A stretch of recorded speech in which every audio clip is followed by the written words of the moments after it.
આજ રોજ અંકલેશ્વર નગરપાલિકા દ્વારા સ્વચ્છતા અભિયાન દરમિયાન 3 રસ્તા માર્કેટ પાસે આજ રોજ નગરપાલિકાના સભ્યો તથા સંગઠનના સભ્યો દ્વારા સાફ સફાઈ અભિયાન કરવામાં આવ્યું અને એ સાથે જ આજ રોજ માર્કેટમાં સિંગલ યુઝ પ્લાસ્ટિક જે કરતા હતા તે વેપારીઓને અંકલેશ્વર નગરપાલિકાના કર્મચારીઓ દ્વારા દંડ ફટકારવામાં આવ્યો।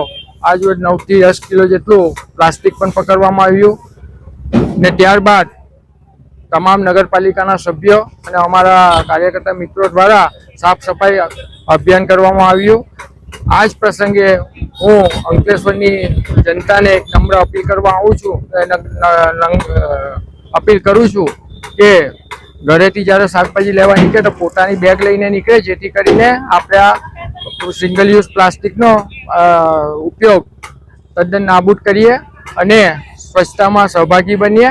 અસ્તુ, વંદે માતરમ, ભારત માતા કી જય।